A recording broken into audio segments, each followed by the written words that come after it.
So hello, everyone, and thank you for joining our live session.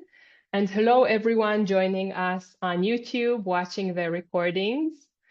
I made it available for you to watch the recording as well, so you can read at your own pace and then watch our sessions at your suitable time. And regarding the live sessions, some of you have written to me that they want to join, but the timings are not suitable. Since we are a global community, Yoga Readers is from many, many countries around the globe, which makes me very happy. It's impossible to find the time that is suitable for all, but I'm willing to try and find another timing that is suitable for most of us. So hang in there. There is a chance that we can meet live at our next session. So today we will reread and discuss I called it the first reading unit, since it's not just part 1 of Tree of Yoga by BKS Iyengar, but also the forewords. And what we'll do today, I will briefly mention what Yoga Readers is about. I will introduce myself for those of you who are joining in for the first time. We'll have a brief summary of part 1, and then a bit of close reading, where for those of you who are reading in a digital copy, I'll just put on the screen the text we will read. And whoever is here on our live session can read out loud these bits.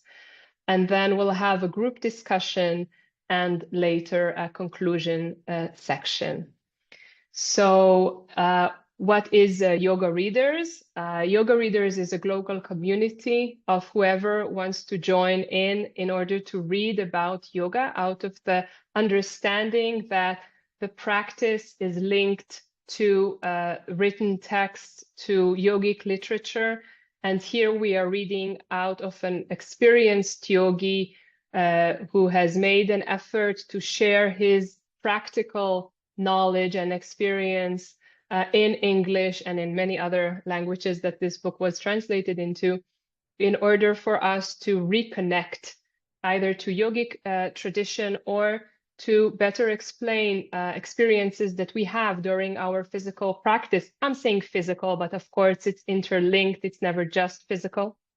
But reading has its benefits when we are practicing yoga.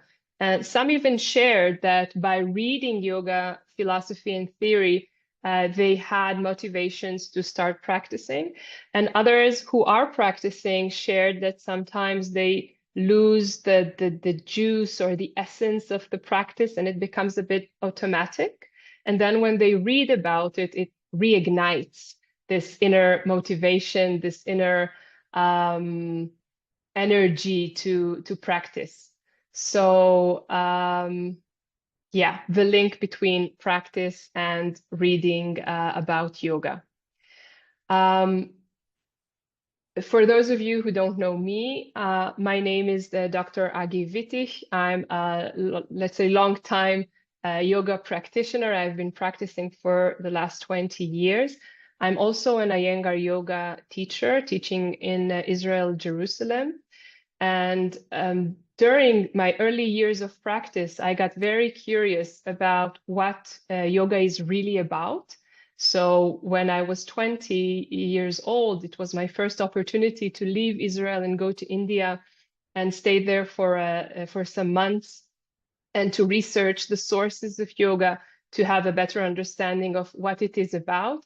And I gained some knowledge, but then again, I came back to Israel with many questions. So then I had this idea that if I go to academic studies, I'll get more insights there. So my BA was not enough, my MA was not enough, and then my PhD got me some idea about what yoga is about. It was a PhD in yoga and about religious studies, but the focus was Iyengar yoga and women. So after having all these years of practice and then teaching as well and researching what yoga is about, I learned that there are always connections that are happening between the practice and the theory. And Yoga Readers is my attempt to share with all of you my insights. But since it's a community, I hope to gain insight as well and learn from your own experience, to hear your ideas, to hear what you can bring to the table. And if you are not in our live sessions, then of course you can comment on our Facebook group, and I would really enjoy reading you. So let's start with the summary of our first reading unit, the introductions and part one of the Tree of Yoga. Discussed how yoga is holistic and a universal system that transcends cultural boundaries, which is quite relevant since even the members of Yoga Readers are from different backgrounds, different countries around the world.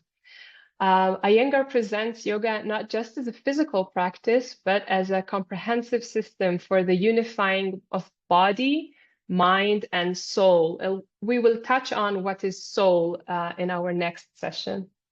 He uses the metaphor of a tree to illustrate the intimate connection between the 8 limbs of yoga, which is really a wonderful metaphor to understand this theoretical philosophical concept. So the roots represent the ethical principles. The trunk is the trunk of the tree is also ethical principles. Then the branches are the asanas or the yoga postures, and so on and so on. And the fruits of the tree are the highest state of consciousness. And this metaphor demonstrates how all aspects of yoga are equally important to support each other. So you need the bark of the tree and you need the sap of the tree in order to get the fruit. You can't really miss steps. And if the roots, let's go to the negative part of it, if the roots are rotten, you won't get good fruits, will you? And then later, Iyengar addresses yoga's place in different life stages, which is also interesting since we know, or I hope we know, that he kept on practicing until his late 90s, and he gained a lot of experience. He started in childhood. When he was 12, he was sent to his uncle, T.K. Krishna Macharya, T. Krishna Macharya at Mysore, and he started practicing quite young. He had a family, and then he kept on practicing throughout his life. So that's a lot of insight for us. And I think he answers a lot of questions about, should children be taught yoga? Is it only for adults? Is it only for people at a certain age? Can you be too old to practice yoga? So he touches upon that. And for me, it was quite interesting to read how yoga gives different things to people in different stages of their life. And he does this through personal stories. So he is talking about his experience combining yoga practice with raising a family. And he demonstrates how yoga can be integrated into a modern lifestyle. It's not something that is for other people elsewhere, or that if I, as a mother living in the Middle East practicing yoga, that I'm doing it the wrong way or I'm doing it partially. No, that's the way to do it in my life situation. And if somebody who is older or maybe injured is doing their practice a bit differently than the way I do it, and of course the way B.K.S. Iyengar did it, it's still okay. It's that stage of life. It's that life circumstances. So he emphasizes yoga's relevance to every aspect of human existence, and he presents the 4 aims of life, the dharma, artha, kama, and moksha, as a framework for personal and spiritual development, but we won't go into it today. And then he ends with a section on faith and belief, where that's a point that I would like to discuss today and read about it. Just something that I said in our last session, and I was not quite accurate. So the Tree of Yoga is actually the 4th book published. So the First one was light on yoga. The second one was light on pranayama. And the third one, which is maybe less known, is the art of yoga. And it's more of a posture picture book than a philosophy, or there's little text in it. Maybe that's why I didn't count it in my last count. And the translator who translated this book into Hebrew wrote in his foreword, and I'm telling you this because I guess you did not read it. The translator, who is an experienced Iyengar yoga teacher and maybe known around the world, Eyal Shifroni, he explained that in a discussion he had with BKS Iyengar, Iyengar told him that the Tree of Yoga, this book we are reading now, deals with the psychological layer, which is the Manomaya Kosha, and the spiritual layer, the Anandamaya Kosha, which is based on the theory of koshas, or 5 sheets that we talked about previously. So he says that light on yoga is more asana based. It's more the body layer, and then the pranayama kosha is more the energetical layer. But then the tree of yoga is like the third step, going deeper into manomaya and anandamaya kosha, which is for me another interesting positioning of this book compared to the two huge books of BKS Iyengar that were very influential, Light on Yoga and Light on Pranayama. So before we start with our close reading, I would ask you now, if you are near your computer, to write in the chat which part of the chapter resonated with you most. And then I can read out what is in the chat.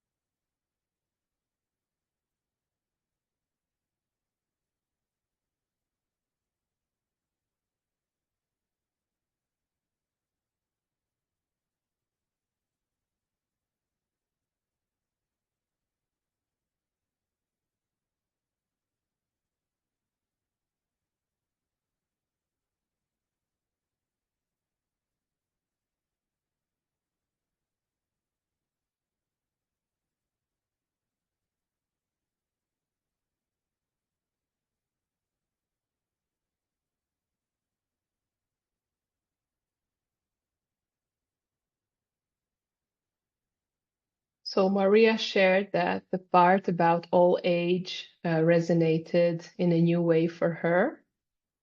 Rachel shared that the balancing of yoga and life, not to be fanatical about everything. Michal shared something about the Hebrew version, page 33. I'm not sure which part is it.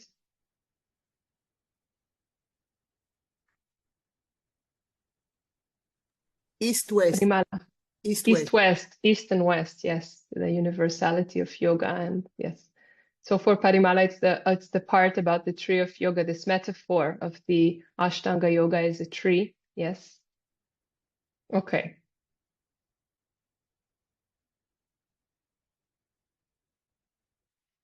So that's the lovely thing when many people come together to read one part. We all take a different part of it, don't we? Because we are different. And that's the beautiful thing about meeting up and discussing. I think that 10 years ago, the part about yoga and family life would be irrelevant to me. Yes. And I was more fanatic about or I would say religious or serious about my practice back then. Now I'm still very much religious and serious about it, but differently than before. So it took a turn. Yes, faith is not belief. It is more than belief. This is as Esther shared it from page 33 in our English version. Yes, we will touch on faith and belief. As a scholar of religions, it really resonated with me. And I guess in this time, I feel that we can all use a bit of more faith. Okay. So we will start by our close reading.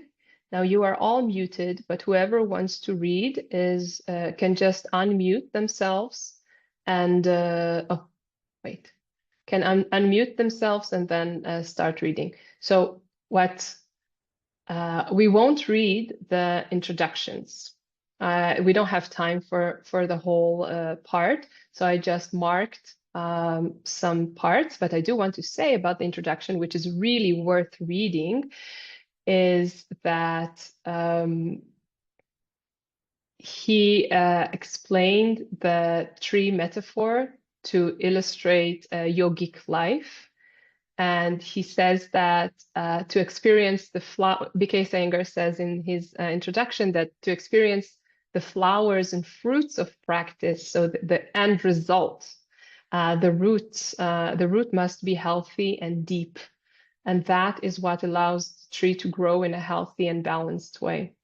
And another interesting part that I found in the editor's introduction reveals that the book wasn't written uniformly by B.K.S. Iyengar, which means he didn't sit down and plan the book and just wrote it down, but it is comprised of lectures he gave between 1985 and 1987 in England, France, Italy, Spain, and Switzerland, which contextualizes this work in a specific time frame, and also says that so it also reveals that these talks were given to non-Indian audiences, which makes it, I believe that since Iyengar was very accommodating in the way he taught postures, he is also quite accommodating when he's talking to non-Indians about Indian concepts. So another thing to consider, that it might be that if the audience would have been Indian or Hindu, the messages would come across differently, but of course we cannot know, and this is what we are about to read. So we start by part 1 and page 3, and then we'll jump to page 5. So this first bit, just 2 paragraphs from page 3, please.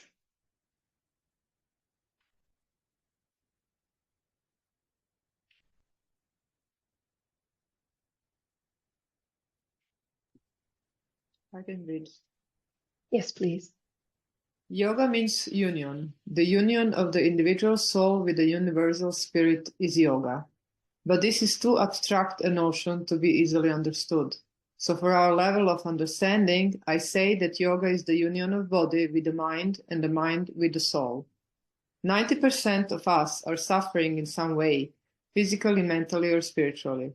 The science of yoga helps us to keep the body as a temple so that it becomes as clean as the soul. The body is lazy, the mind is vibrant, and the soul is luminous. Yogic practices develop the body to the level of the vibrant mind so that the body and the mind, having both become vibrant, are drawn towards the light of the soul. Thank you. And one more bit on page 5, a few more paragraphs.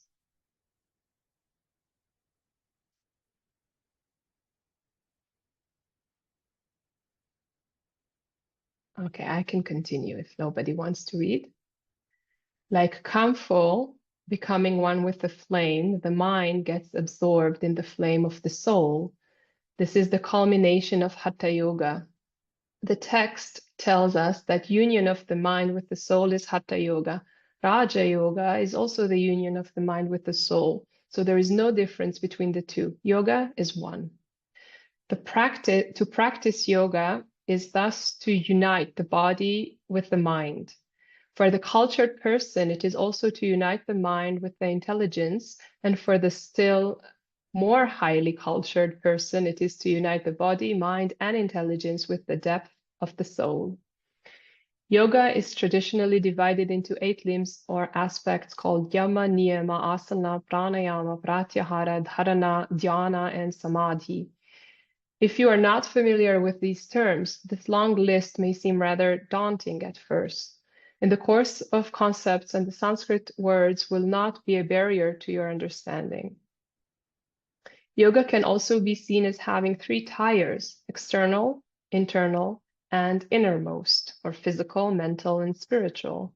Thus, the 8 limbs of yoga can be divided into 3 groups. Yama and Niyama are the social and individual ethical disciplines. Asana, pranayama, and pratyahara lead to the evolution of the individual, to the understanding of the self. Dharana, dhyana, and samadhi are the effects of yoga which bring the experience of the sight of the soul, but they are not as such parts of its practice.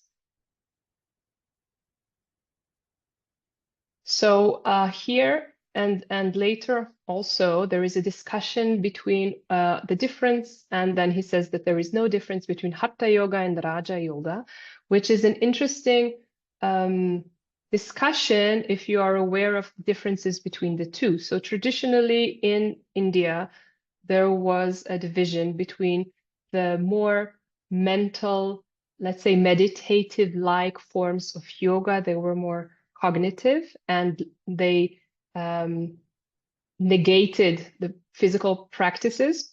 And on the other hand, were the Hatha Yoga practitioners, that the more physical, practicing with effort, and not saying that they were less meditative, but the physical practices were more integrated in their practices.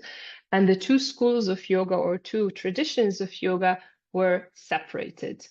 And then Iyengar, when he started teaching postures inside India, people asked, are you teaching Hatha Yoga? Is this just about the effort of the body, about asceticism? And he said, no, it's also about the intellectual part, the mindfulness part of the practice.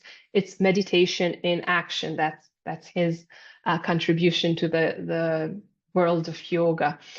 And the metaphor of the camphor and the flame, for those of you who don't know camphor, it's a white substance that when it is ignited, it melts away. It becomes fire, and nothing is left there. So it becomes one with the fire. And the idea is that you cannot really separate the mind and the body, but when you are working on the mind, the body is still present. When you're working on the body, the mind is still present. And therefore, we don't have to look for the divisions between yoga traditions, but understand that his yoga, or yoga as he sees it, is both mental and physical. So we go now to page 7 to 8. And again, I'll put it on the screen. We will read the 8 limbs of yoga. So Nirmala's favorite part. Who would like to read a few paragraphs?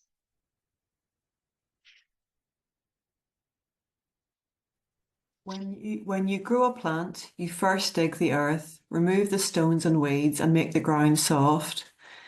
Then you put the seed into the ground and surround it with soft earth so carefully that when the seed opens, it will not be damaged by the weight of the earth. Finally, you water the seed a little and wait for it to germinate and grow. After 1 or 2 days, the seed opens into a seedling and a stem grows from it. Then the stem splits into 2 branches and produces leaves. It steadily grows into a trunk and produces branches in various directions with many leaves. Similarly, the tree of the self needs to be taken care of. The sages of old, who experienced the sight of the soul, discovered its seed in yoga. This seed has 8 segments, which as the tree grows, gives rise to the 8 limbs of yoga. The root of the tree is Yama, which comprises the 5 principles of ahimsa, non-violence, satya, truthfulness, asteya, freedom from avarice, brahmacharya, control of sensual pleasures, and aparigraha, freedom from covetousness and possession beyond one's needs. The observance of Yama disciplines the 5 organs of action, which are the arms, the legs, the mouth, the organs of generation, and the organs of excretion. Naturally, the organs of action control the organs of perception and the mind. If one intends to do harm, but the organs of actions refuse to do it, the harm will not be done. The yogis therefore begin with the control of the organs of action. Yama is the root of the tree of yoga. Then it comes the trunk, which is compared to the principles of Niyama. These are Saukya, cleanliness, Santosha, contentment, Tapas, Arda, Svadhyaya, self-study, and Isvara Pranadaya, self-surrender. These 5 principles of Niyama control the organs of perception, the eyes, the ears, the nose, the tongue, and the skin. From the trunk of the tree, several branches emerge. One grows very long, one grows sideways, one grows zigzag, one grows straight, and so on. These branches are the asanas, the various postures which bring the physical and the physiological functions of the body into harmony with the psychological patterns of yoga discipline. From the branches grow the leaves, whose interaction with the air supplies energy to the whole tree. These leaves draw in the external air and connect it to the inner parts of the tree. They correspond to pranayama, the science of breath, which connects to the microcosm, with the microcosm and vice versa. Notice how, when inverted, our lungs give a representation of a tree. Through pranayama, the respiratory and circulatory systems are brought into a harmonious state. The mastery of asanas and pranayama help the practitioner to detach the mind from the contact of the body, and this leads automatically towards concentration and meditation. The branches of the tree are all covered with bark. Without the protection of the bark, the tree would be eaten away by worms. That covering protects the energy flowing inside the tree between the leaves and the root. The bark thus corresponds to pratyahara, which is the inward journey of the senses from the skin towards the core of being. The sap of the tree, the juice which carries the energy on this inward journey, is dharana. Dharana is concentration, focusing the attention on the core of being. The tree's fluid or sap links the very tip of the leaf to the tip of the root. The experience of this unity of the being from the periphery to the core, where the observer and the observed are one, is attained in meditation. When the tree is healthy and the supply of energy is wonderful, then the flowers blossom out of it. Thus, dhyana meditation is the flower of the tree of yoga. Finally, when the flower is transformed into a fruit, this is known as samadhi. As the essence of the tree is in the fruit, so the essence of the practice of yoga is in the freedom, poise, peace, and beatitude of samadhi, where the body, the mind, and the soul are united and merge with the universal spirit. Thank you very much for reading all of it. What about the dog? Is there a time to ask a question at one point? Yes, please. But you were going to say something. I didn't mean. Well, you can. I wanted to add something on what we just read, but if there is a question about what we just read, this is the time. Perfect. It's amazing. Okay. I've been reading and studying Iyengar yoga for 30 years. And I remember when I was in teacher's course, we read this book. And even now, obviously, there is a ladder of the 7 branches are in a ladder position. In other words, Yama will be before Samadhi and not vice versa. So, right. And throughout the years, I've read in other places and heard discussions where he does not say that it's a ladder, but that it's all combined, and one step is not necessarily before or after another step. But but I don't understand it. And I understand that he changed his mind in the 60 years that he was writing and developing, but I'd like to ask you, what do you think? I think, yes, I understand both the idea of the ladder and the idea of the metaphor of the tree. So please let me answer it in the best way I can. Thank you. The idea of the tree means that you need all of the parts. Now, you don't need the fruit to fertilize the root. That's not how it goes. You don't need the flower in order to have a healthy bark, right? So if you go from the end of the 8 limbs of yoga backwards, you don't need it that way. Am I clear? So you don't need to practice asana in order to have a moral life. Many people have a moral life and they do not practice asana, pranayama, and so on. So in a way, there is a progression, but you don't need those parts to have your basics. So the basics are having a moral way of life. And then when the roots deepen, the tree starts to grow when you have a healthy trunk. If the trunk is not healthy, it won't develop into branches. And then it has many, many different branches. This is one of my favorite parts, that branches are different, so asanas are different. And it has many manifestations of different asanas. And you need a healthy bark. Now, the bark does not come after the branches, it comes together. So you cannot have a trunk without a bark. And the branches also have barks on them, and they all have a sap. So these come together. Then leaves. In order for a tree to grow from a small plant into a tree, it must have leaves all the time. But first he has these small leaves, and they nourish it, and then slowly it grows. So you start with the very basic, don't kill anyone, pay your teacher, don't lie. You start very, very basic. And then you practice a bit of asana and a bit of pranayama, and that nourishes you and nourishes your sap. And then you slowly grow until you get to be this beautiful tree with many, many leaves, which means a developed pranayama practice with branches and asana practice. And then maybe the flowers will come. I don't know if any of you had trees in your garden, but sometimes they don't bring flowers. Sometimes the tree or the plant is healthy, but flowers don't come. And you can't force it to have flowers.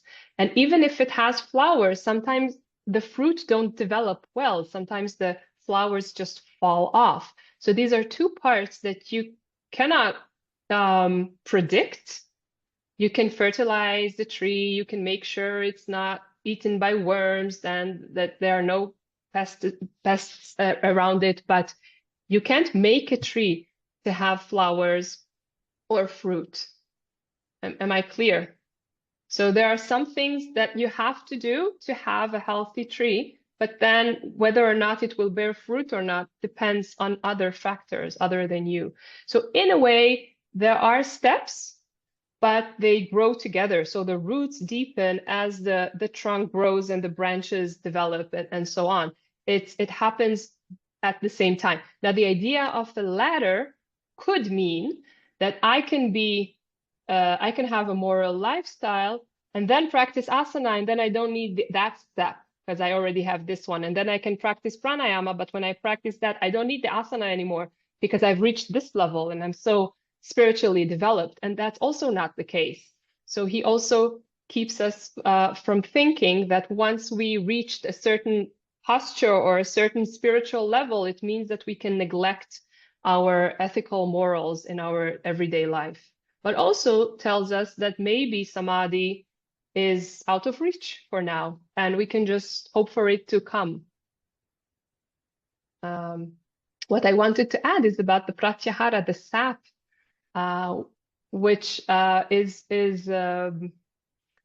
for me, I just had to give a lecture about pratyahara, and I read a lot in different books of BKS Iyengar about it and about what it means in the broader picture, and then how to practice pratyahara. It was quite interesting. So just in a sentence, when the pratyahara is broken, when the attention, the withdrawal of, he says, the senses, but it's also the withdrawal of attention from the skin to our core.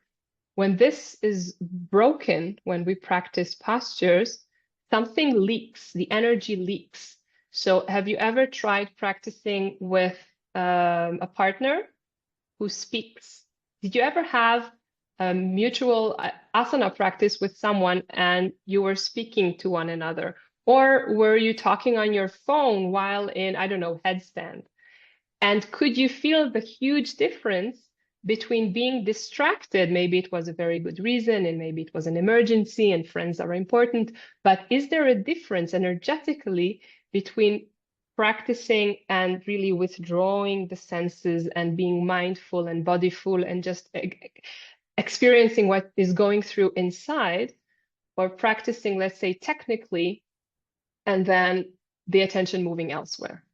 Because if this idea, if we take it seriously, the idea of the sap, and when the bark, this pratyahara, this movement from outside inward, when that is broken, there will be a leakage of energy. That's just an idea I wanted to share with you. I have many thoughts about pratyahara and this idea of the tree of yoga, but we can take all other ideas. What happens if a branch breaks and we cannot practice a certain asana? Or if a branch, stops growing and you cannot reach like the full posture and you stop at the, I don't know, sixth preparation of it.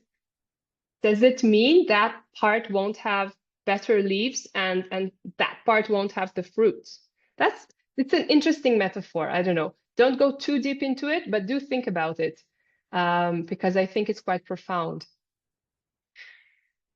Okay, I can speak too much about these subjects. I really would like us to keep on reading. So we jump now into page 10, to the universality of yoga, and then we'll jump into page 13 and 15. We won't read a part about Iyengar's childhood. Okay. Let's just go with what we will read. I'll tell you about the parts I decided to skip as well. So here it is.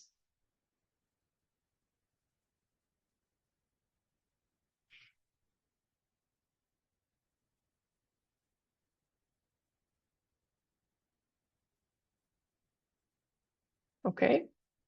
So yoga works on each individual for his or her growth and betterment, physically, mentally, emotionally, and spiritually. It is meant for the whole humanity. This is why it is called Sarva Bhauma, a universal culture. When you are at one within yourself, yoga does not end there.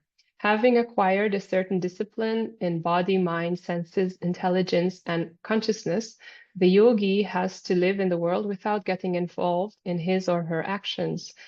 This is what is known as skillfulness in action, which does not just mean dexterity. Skillfulness is when one performs one's actions without expecting good or bad results from them. The yogi's actions are performed without vice and virtue, but with purity and divinity. And then we jump into East and West, so Michal's favorite part. It is sometimes said that the Indian body, Indian muscles, or Indian anatomy are different from Western ones, and that yoga is not suitable for the people of the West. This is hilarious for me, because at that point, yoga was an Indian thing that was imported into the West, and now it's just nobody will ever write about this anymore. It's so accepted that yoga is practiced everywhere, but we'll continue because it's interesting. But is there a British cancer, an Italian cancer, and an Indian cancer, or is cancer one? Human sufferings are the same whether one is an Indian or a Westerner. The afflictions of the body are the same.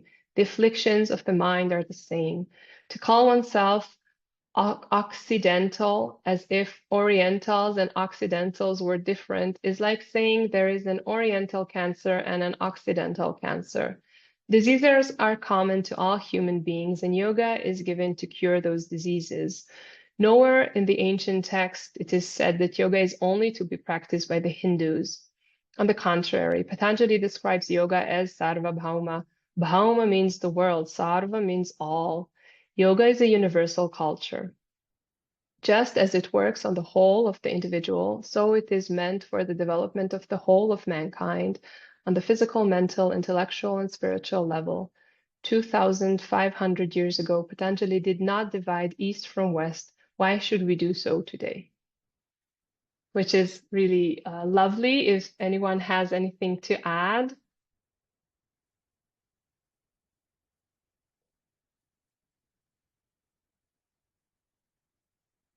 So do you know that when Iyengar taught, and he started teaching in the 30s, but when he taught in the 50s, Westerners, that's the way they were called then, he received criticism for it. He received first criticism for teaching women and then later for teaching Westerners, but he was not the only one doing it. So Patabi Joyce and Desika Shah and many other famous yoga teachers, Shivananda, were already teaching Westerners, and still it was frowned upon. Like yoga is for Indians and it should be kept. Like if you are not a Hindu, if you're not vegetarian, like this was not for you. But of course, since then, many has changed. We will not read the bit about childhood, though I really recommend about reading about it just because what it means about adults. So he says that children, they learn better. They learn through the eyes. So if you teach children, is there anyone here who teaches yoga to children? It would be interesting to hear your point of view. But he says, don't talk too much, just present and talk about the present moment, not about past or future, because their mind is really focused on the present. And that he says that children should be taught separately from adults. Don't use too many words because they get bored, which is quite interesting to me to see how he already tried to get into the minds of children. Of course, he had many of his own, but to think about how to bring this subject to them. He learned yoga as a boy, as a young boy, and as an adolescent. So he also had this experience of meeting yoga at a young age. I think most of us who are present in this session met yoga later than in childhood, right? I see nods. Yeah. Okay. So it's a different world. Then about married life, he says, he talks about love and loyalty in relationships and about the need not to give up family life for a spiritual development, which also touches upon a discussion within yogic traditions.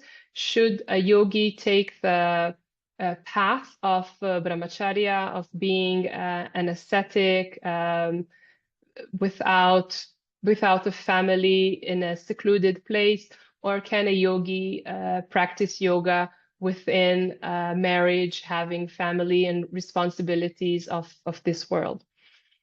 So now we won't read because there is not enough time. I wanted us to read about the part of yoga and family life.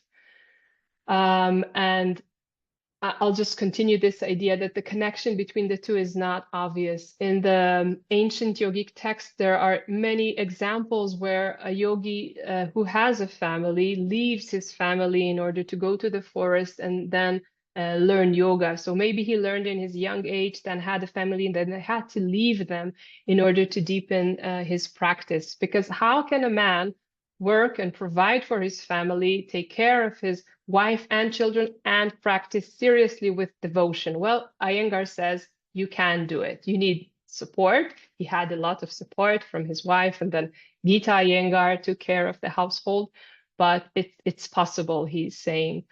So brahmacharya, or abstinence, or sexual celibacy, including vairagya, which is non-attachment, you don't have to take it to the extreme. I know from other texts where brahmacharya is more about a sexual loyalty and not about abstinence, which actually makes it more accessible for us, because it's not like, can you come to a yoga class? Well, if you have a family, then actually it's not for you.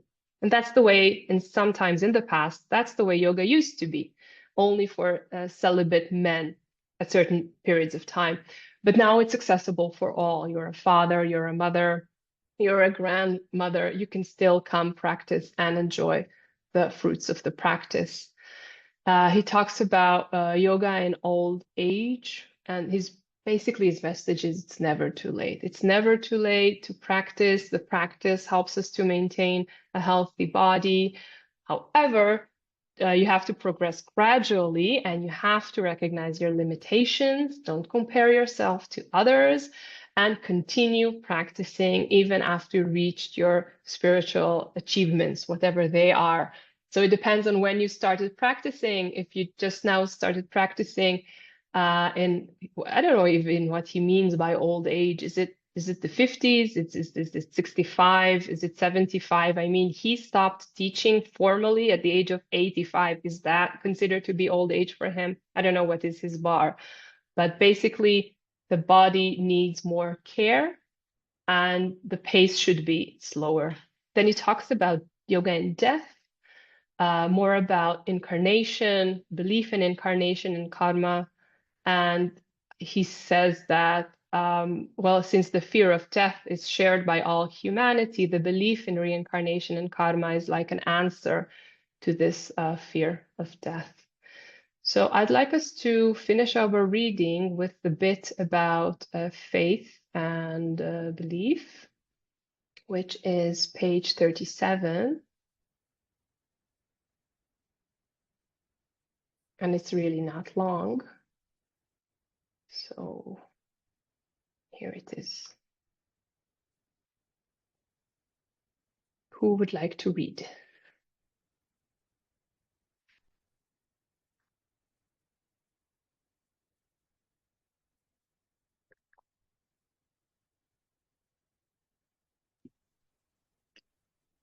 I am sometimes asked whether it is necessary for a yoga practitioner to believe in God. My reply is very simple. If you don't believe in God, do you believe in your own existence? Since you believe in your own existence, that means you want to improve yourself for the betterment of your life. Then do so, and perhaps it may lead you to see the higher light. So there is no need for you to believe in God, but you have to believe in yourself. Do you believe in yourself? Do you believe in your existence? Are you here or are you not? Do you believe that you are existing, or do you believe it is just a dream that you are living? This very experience of living wants you to live as a better person than you are. That is the divine spark of faith.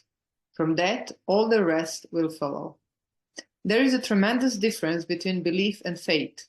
I may believe what Christ said, but that does not necessarily mean that I follow him. When I was suffering from tuberculosis and got healthy through yoga, I did not believe that yoga was going to cure me. It cured me. That gave me faith. Faith is not belief. It is more than belief. You may believe something and not act on it, but faith is something you experience. You cannot ignore it. If you ignore it, it is not faith. Belief is objective. You may take it or leave it. But faith is subjective. You cannot throw it out.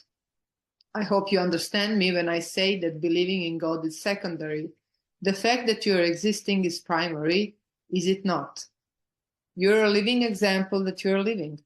And as you are living, you want to improve. You want to be better than you are. This is the golden vitamin which will enable you to progress.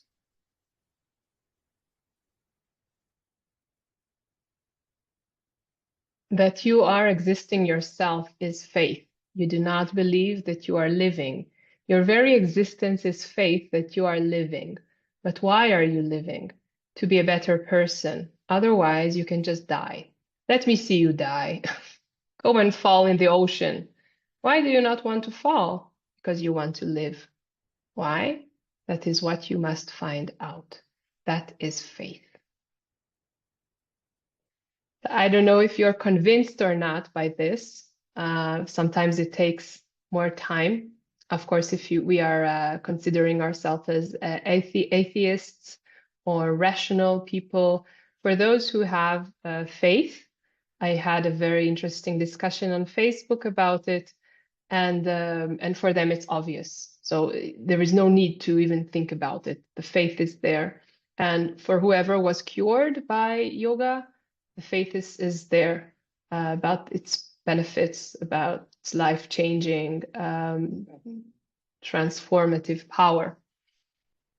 But for others, it's a question. Belief is objective. It can be adopted or rejected. Do you believe what happened to me yesterday? Well, you can believe it, you cannot believe it. But faith is internal and subjective, and it's based on personal experience. And that is something very hard to negate. And he said it cannot be ignored. So he speaks about our existence. That's basically the root point of many Indian texts that say, well, who are you? Are you alive? What is living? So the starting point is us. It can be the body. It can be this sense of existence. It can be us in the world. It can be the origin story. It can be about what is my mission in life? What is the aim of what I'm doing? But the question starts with me. And as we dig into it more, we realize something about the world, the nature of the world, about our nature, the innate nature, and then sometimes this infinite comes into the picture, this greater power, this the endless of bit comes into picture. So here is a very good time to start our discussion. I will stop the recording, but first I will share the questions with you. I will send them also in the chat. So the first is, how does Iyengar's definition of yoga compare to your understanding of yoga? What are your thoughts on Iyengar's perspective on yoga's universality, transcending East and West? How do you interpret Iyengar's distinction between belief and faith in relation to yoga practice? How do you handle the challenge of integrating yoga practice with family, life, or career? And have you experienced a moment of deep faith in your practice, and how did it feel?